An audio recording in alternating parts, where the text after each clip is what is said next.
Hey, friend, welcome to another episode of the podcast. We're grateful that you'd be watching or listening throughout your week. We are going to jump into a conversation about baptism. Had a great baptism Sunday this past week and witnessed some, I just think, pretty incredible moments for individuals and for families, for the community, for our church, like for our community as the church. It was a great day to celebrate lives being transformed because of the love of Jesus. And so we're trying to figure out, we're out of Luke, we're into Acts. We'll be back into Luke next week. Don't worry. But wanted to have a little bit of a conversation around baptism. And so starting with the text, and then kind of trying to hit two questions. So I think I'll just name them now, and then you can skip to whichever question you feel is most relevant for your life. But starting with the text, talking through a little bit of the question around the necessity of baptism. So what is baptism? Is it necessary? And then given its necessity, what would be an invitation toward being baptized? Why would you be baptized? So that's kind of the trajectory of this conversation, and we hope that it encourages you and challenges you. And I would say this, like whether you are listening to this podcast because you are just starting to check out a church and maybe have kind of stumbled on our church, I think it's a good way to wrestle out what a life committed to Jesus could look like. And I think for those of us who have been in the church for a long time, and like if you're listening, like I'm pointing at myself here, there are always good reminders of the reality that there is always another step to be taken. Baptism isn't this, like I said yesterday, which for us is Sunday, baptism isn't this finish line. It's not the final exam of Christianity. Like it's not the final boss. No, it's not the final boss. Yeah. I included that reference for you. Thank you. I felt it. Yeah, great. And so really what I wanted people to feel is the sense that, it's I've not made it. And likewise, those who are being baptized have not made it. And that's okay. That's actually the way it was intended. Baptism is the starting point. And from there, life continues to grow and change. And so want to talk about baptism, want it to be encouraging and hopefully a little bit challenging to you, listener. Yeah. And it's probably worth saying this is not going to be a full theological, the most robust treatise on baptism and what it is and isn't and modes and methods. We're not going to get into all of that. Maybe a little bit of that along the way, but I think another thing we've been confronted with is that yesterday we did only immersion baptisms, which is sometimes a little less typical in the Presbyterian denomination, but not entirely unheard of. But it was just the way it went this time, where we have a bunch of babies whose parents want to get them baptized, but just the timing didn't work right. And so it just happened that these were all ages 10 and up, and 10 being my child, who I had the honor of baptizing yesterday, which was very, very, very special. But so it's this won't be like here's like our primer on baptisms and all the things. Like there have been books written about, and people have discussed and debated and whatnot over the millennia about baptism. But it's a great opportunity to kind of take a higher, just a high level view on what actually happens in baptism. But let's start with the text. Okay. So we're in Acts chapter 8. That's kind of the classic, but every time I read it, I'm always excited by this passage of Philip and the Ethiopian. And so, you got these guys. They're just traveling around on their what is it, chariot, and running into this guy. And I'm curious, he's just randomly reading a scroll from Isaiah. It's Isaiah, right? It is, yeah. He's just randomly reading this, and that's already kind of curious to me. That how did this guy happen? How did this Ethiopian come across, this scroll and whatnot?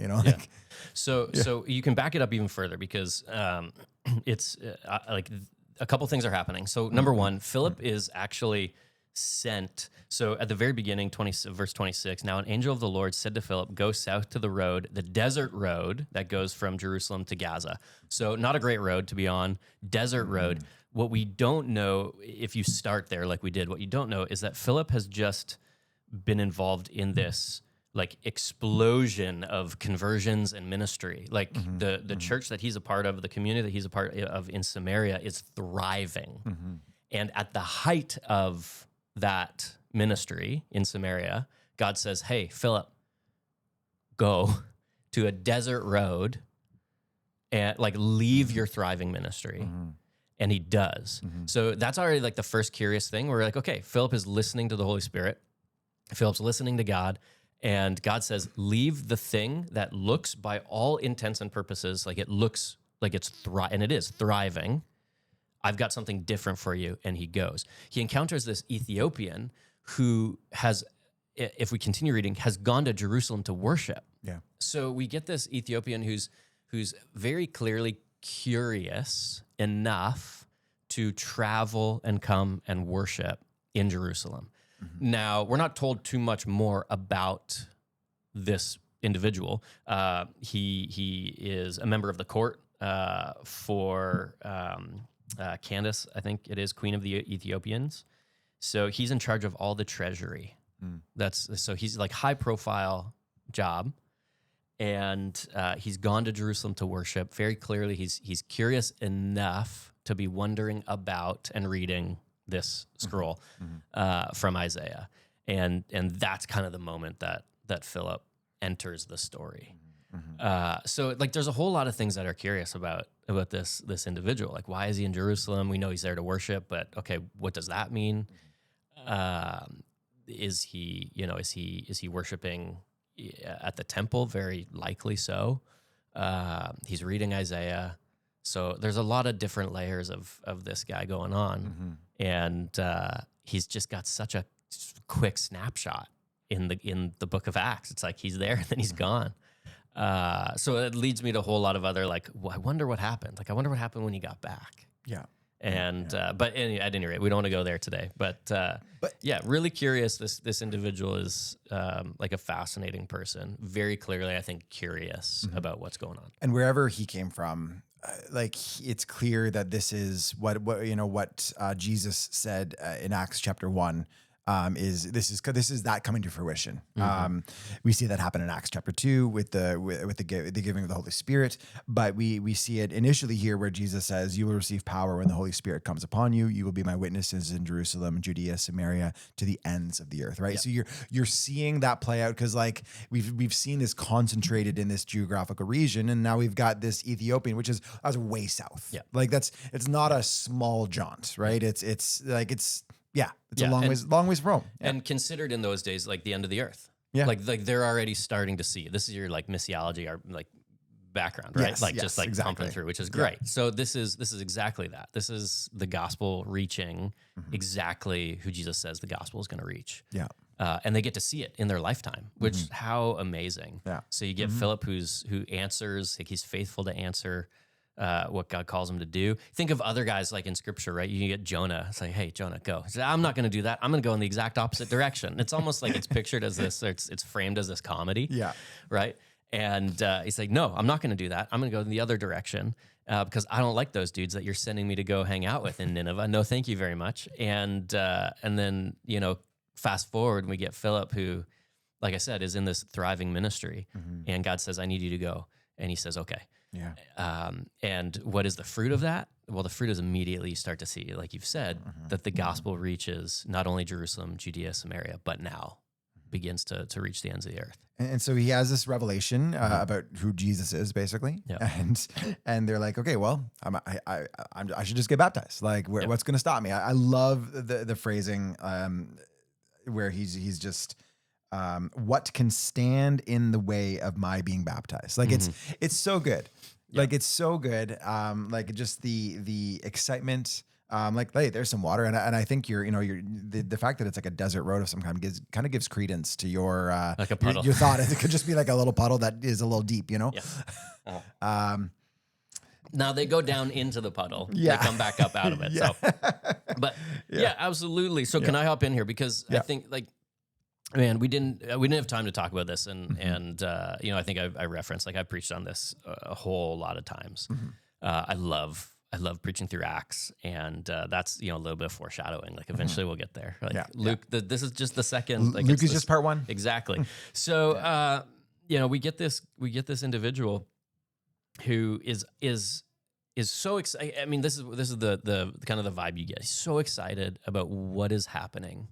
He's so convinced and convicted by hearing the gospel. So God is very clearly at work. Like the Holy Spirit is doing some hard work in this guy's life very quickly as Philip tells him the gospel, as Philip explains to him the message about Jesus. And I always find it fascinating how he asks the question, because he asks it in the negative, like, what can prevent me? And, there's one way of reading, like I read that and I go, this guy's so excited. And I think there's another way of reading it that goes, oh, maybe he's concerned. Like what? Like I'm in. Like, but is there something that should stop me? Surely you're going to tell me that I can't. Like, be baptized. Are you going to put a barrier in my way? Yeah. Like, what else must I do? What do I have to accomplish? Which raises a good question for I think just even now. Yeah. Like for like what our churches, can they be? Can they add too many barriers? Yes, absolutely. Yeah, absolutely. And I think we're part of a denomination that has historically added barriers to baptism. Yeah. And like I wrestle this out as a pastor, because you want to see people baptized who are making decisions to follow Jesus. We want to celebrate that, and baptism is the natural next step. And we're part of a denomination that has made the process such that there are interviews and classes. And so I'll just say this, like I have mentors.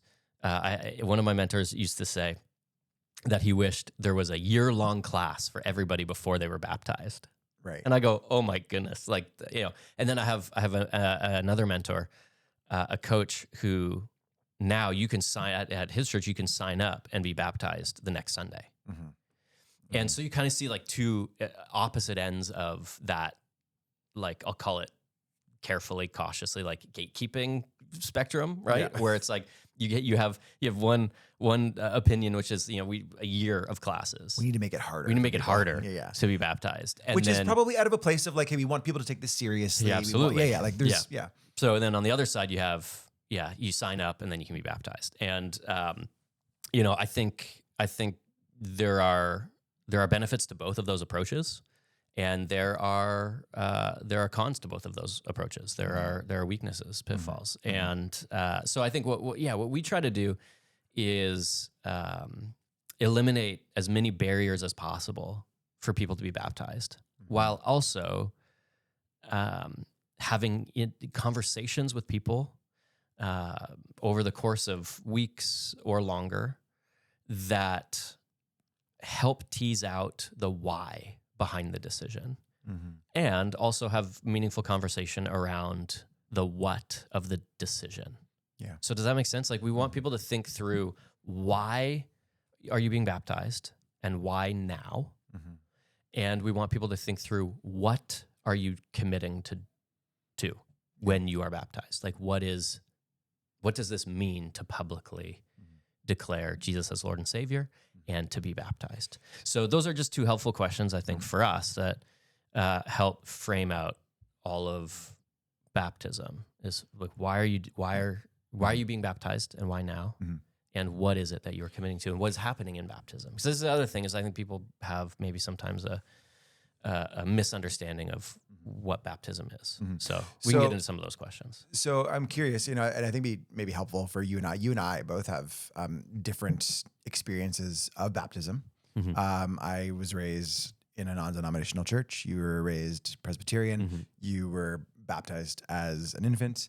I was baptized. I was 16. So like very, very different experience of like, hey, like I am, almost an adult. I'm making a concrete decision, to follow Jesus. I've gone through most of my adolescence, and it's clear to me that I want to take this seriously, and I'm gonna be baptized. And my youth pastor baptized me. Whereas for you, it was more of a decision of your parents to say like, hey, we want to raise our son in the church.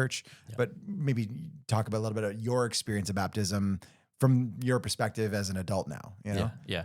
I don't remember mine. So I think helpful for people to hear and understand. Like we baptize. So in our church, like at our church here, we will baptize infants, but we will also do baby dedications. Yeah. For parents who would like to leave the baptism piece until their child or children have grown and want to make a decision on their own. Mm-hmm. So we will do infant baptism, and we will do baby dedication. Now that already will, if there are pastors and theologians listening, will ruffle feathers, raise questions, right? Like, one of the questions there that you have to wrestle out as a parent and as pastor is is there really a difference between a baptism and a dedication? Like, are we saying anything different? Yeah.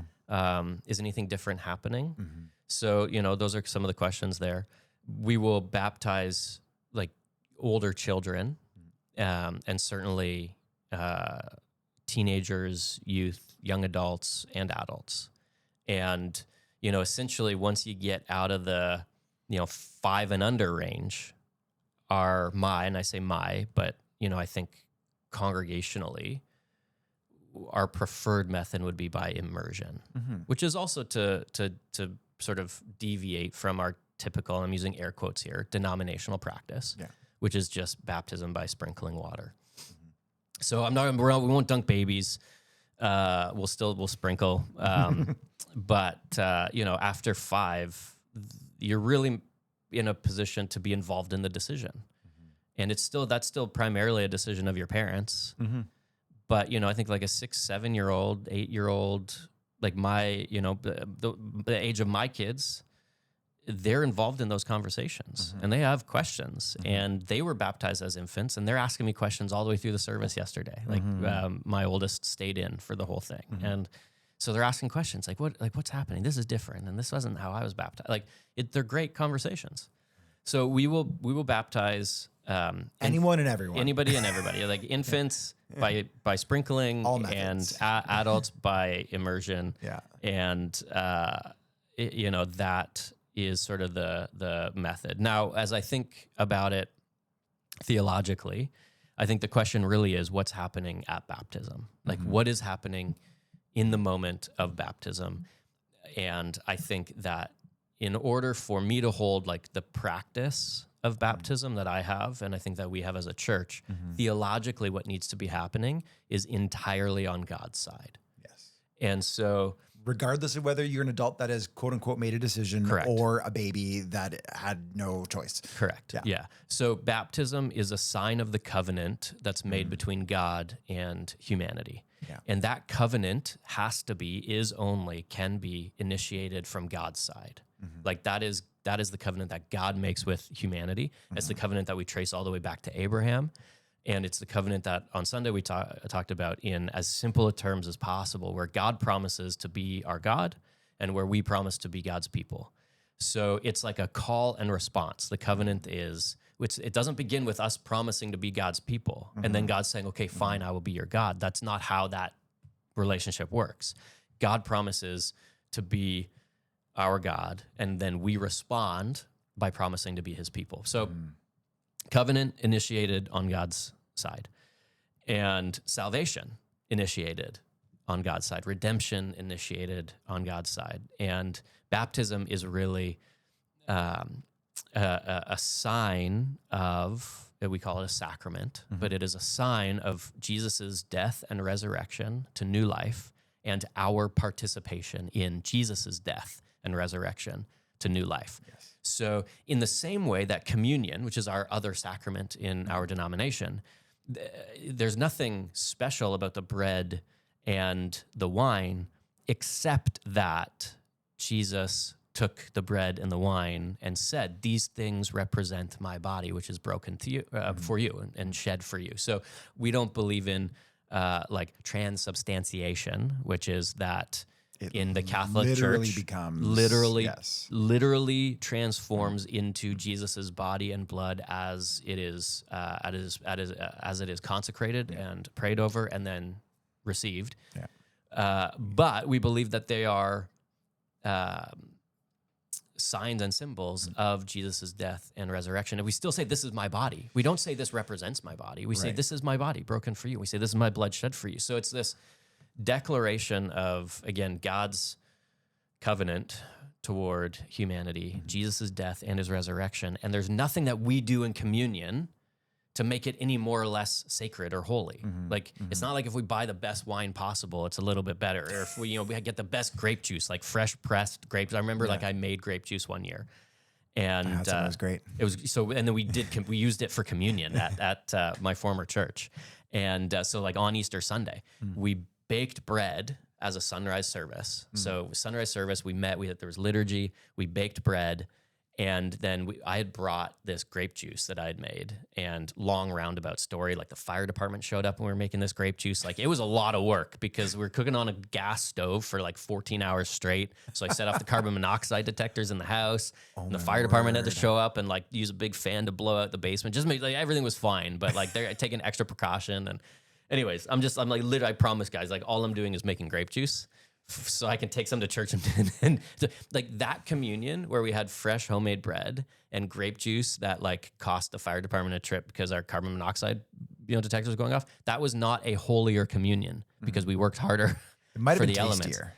Sure, it could have been tastier, But there was nothing different about that communion because again, it's entirely of God's act and acting toward humanity.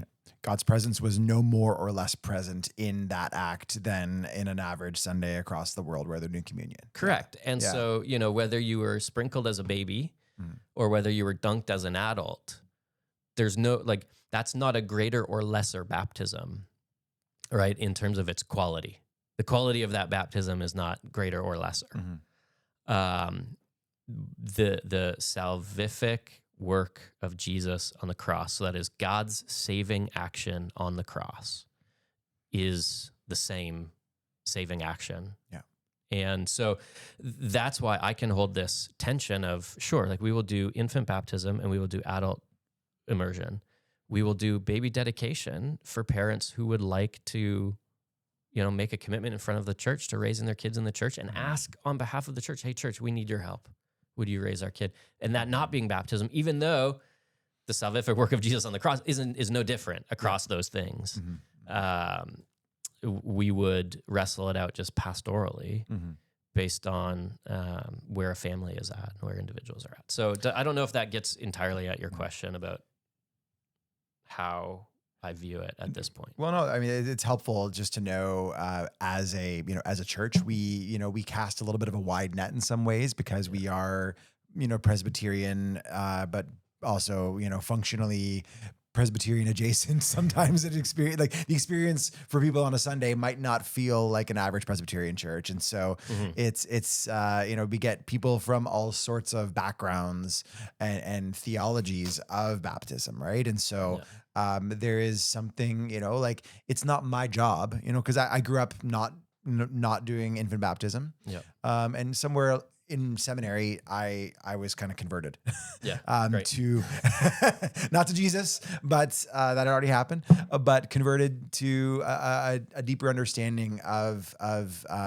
baptism as a covenantal act, and that kids participate in that too, and so that was a really important moment for me that shifted. But it's not my job to convince this family that you must do this.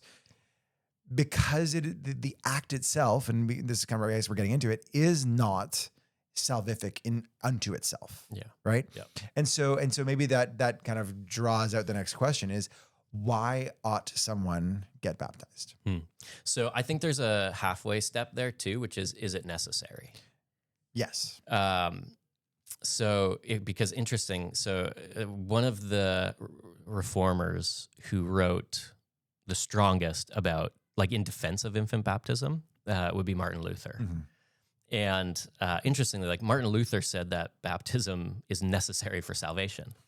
So, on the one hand, I go, yeah, wholesale agree with Martin Luther, and I'll rely on his, theology when we start talking about infant baptism and what is happening. And then on the other hand, I go, oh, okay, that feels like you took maybe a little step too far. And so then you get like John Calvin, who comes after Martin Luther, who would say that it is good and right and a command of Jesus to be baptized, but not necessary for salvation if it has not happened. So that's I think the nuance there that is really helpful is he would say like, it would be a sin to like have contempt for baptism, but it is a command that we ought to honor that Jesus makes. So ought you be baptized? Yes. But if somebody dies having not been baptized, but confessing with their mouth and believing with their heart that Jesus Christ is Lord, then they're going to be saved. So clearest example, where Luke 23, the criminal on the cross who rebukes the other criminal who's mocking him, and he says, "We are punished justly for getting what our deeds deserve, but this man has done nothing wrong." And Jesus says, "Jesus, remember me when you come into your kingdom." And Jesus says, "Truly, I tell you, today you will be with me in paradise." Right? Yeah. Like clearest biblical evidence that baptism is not inherently salvific. Yeah, absolutely. And so therefore not inherently necessary for salvation. Yeah. But I would articulate necessary for, I think, the fullness of Christian life and flourishing. Yeah, like if that dude didn't die on the cross, let's go get baptized. He should have got baptized. Yeah, that would have been a plot twist. So I read one quote from Karl Barth, and I think it's worth returning to. So he says, "Baptism is the first step of the way of a human life, which is shaped and stamped by looking to Jesus." So that almost in and of itself needs to be parsed out a bit. So he says it's the first step for a human life that will be shaped and stamped by. So if your life is going to be shaped and stamped by Jesus Christ, if your life is, and I just love that imagery too, like shaped and stamped is like, there's stuff like you're being changed, right? Like there's some work happening. So if your life is going to be shaped and stamped by Jesus, baptism is the first step in that. And so it is, why ought you do it? Because you are declaring publicly, I'm willing to live my life differently because it is being formed and shaped, stamped by Jesus. So he says, it's the first step which the baptized person who's come to see Jesus, and that has to do with his theology of conversion. So essentially, it's the first step which a baptized person who is converted, like who accepts Jesus as Lord and Savior, who in his language, his eyes are opened to Jesus's salvation and salvific work. So they become aware of it. That's also Barth's language. The first step that individual takes alongside a community. So it is your intentional move into Christian community. And it is you saying and declaring in front of a Christian community, hey, I'm in and I need you to help me be in. And then he goes on, he says, it's also the first step, which the community, which is already on that way. So the church, which, by and large has already done this thing, already confessed, already, had semblance of conversion, maybe multiple different podcast, been baptized and are actively pursuing Jesus. Like here's a community whose lives are being shaped and stamped by Jesus Christ. He says it's the first step which that community takes along with this individual. It says, hey, we're in this with you, and it's not going to be easy, and you're not perfect at this point, and you will not be. Like it's like life is still going to be difficult. We're in it with you, and we're going to help you live as faithfully a follower of Jesus as you can be. So it like that's all of what's happening is an acknowledgement of the covenant that God makes toward humanity and our response, our role within that covenant to respond to God, and it is the first step that an individual takes to become this fully formed person within the community that is the church. So it's also a sign of your like entrance into the community, as it were, in a all-in wholesale kind of way. Yeah. So, you can be a part of a church and part of a community without being baptized. Absolutely. Most people are for a season and then they're baptized. So it's not like a sign like you're in, you're out, but it is a commitment publicly to declare, like, I'm in, I'm all the way in, and I'm saying it so that you know that I know that you know that like we're in this together. And there's a beautiful like mutuality and accountability is a strong word, but I think there is some accountability in like, hey, you've publicly declared, not that we would ever use that in some sort of like overbearing, kind of way, but like, hey, we've publicly seen you declare your faith in Jesus. And so if things start going sideways for someone, it does allow us to be able to speak into their lives, hopefully in a loving, gracious, compelling way. But like there is something about this being a communal act, right? I even think about there was a woman I had the privilege of baptizing a number of years ago who grew up in a denomination that does not recognize any sacraments. If you know anything about denominations, you'll probably know which denomination I'm talking about. And so this person was like in their 60s and had, faithfully followed Jesus their whole life. And they were like, I want to get baptized. Yeah. And I'm like, let's do it. And that was it was a unique testimony. And like, hey, like I've done this thing my whole life. And I just really feel like God's Spirit has compelled me to do this after all these years that I need to publicly declare my faith through baptism. And that was really cool. Yeah. So does that answer your question? Why would you do it? Yeah. I think the in simplest forms, I think when Jesus gets a hold of your life, baptism is the next step. And it is I think it is a right next step. And you could say it's an act of obedience. And that is, like, again, some of those words can feel like obedience can be a strong word, but like it is, it's like, hey, out of our allegiance to Christ and our desire to see Christ's kingdom break into the world in a greater way, baptism is a part of that process as so far as it is possible for someone, Absolutely. And so I hope what people saw, and if you were in the building yesterday, like I hope what people saw is that it's also a celebration. Like people were clapping and cheering and like celebrating this moment in an individual's life or in a family's life. So, I think that there is joy in that public declaration. And I don't know about like, so again, I don't know about all listeners or you, like I need, this is just the way my brain works, probably my mind, or like, I need the external doing of the thing to fully articulate the thought and transformation and decision that is happening inside my heart and my mind, my soul, right? So, like a silly thing would be, I cleaned out my garage this entire weekend outside of Sunday. So I'm like hours on Friday, hours on Saturday, because, I decided, hey, I need to, I'm getting old. Like my back is sore all the time.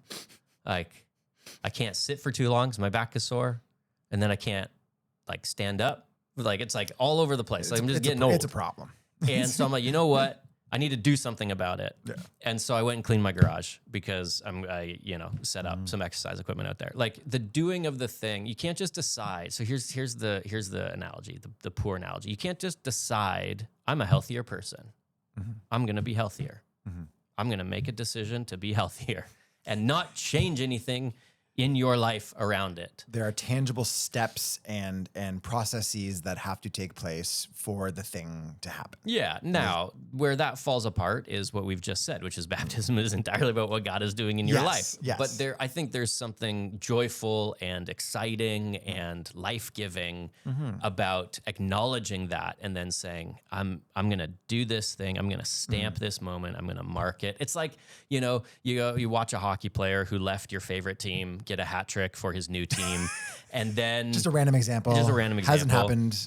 and then had his hat trick stick smashed at the very end of the game and broken into pieces, and he still went back to pick it up because he wants a sign to mark this occasion, or like you score your first goal and you go and you steal the puck out of the net and you take it and you put tape around it. And if you never played hockey, this doesn't matter at all. But like, I think human beings, we want these moments that mark either decisions or momentous events in our lives. Like we try to mark different things. People literally mark their bodies, like tattoos now that's again in a whole other podcast, but to mark moments so that we don't forget, and so that there is an active participation in the thing, acknowledging what has been changed in my life. And so like I thrive with that kind of like that kind of like marking these moments. And so like I have tattoos that do that. Like they mark moments in my life, or decisions to go clean a garage for too many hours, because like I'm making a decision and I know I need to do something with it, because I can't just say my life is going to be different. I need to actually go and live differently because of it. And I think like baptism is in many ways that type of momentous occasion. It is, someone is no more or less saved this side or the other side of baptism. But what is changed is that you've actually decided to do something with it and about it, and you've, boldly stepped in front of a few hundred people and gotten, forced under the water by whatever one of us is doing it, to say, hey, my life is different on this side of Jesus. And so I'm going to starting now, make different decisions than I would have before my life was changed by Jesus. Yeah. Starting with this, getting dunked in a tank. So cattle trough. Absolutely. Yeah. Yeah. So is it necessary? No. Is it obedience and commanded by Jesus? Yes. Is it helpful for a whole lot of reasons? Absolutely. Community, remembrance, covenant, all of that. Like relationship. So another way of putting that, relationship with God, relationship with human beings. It is important for all of those reasons.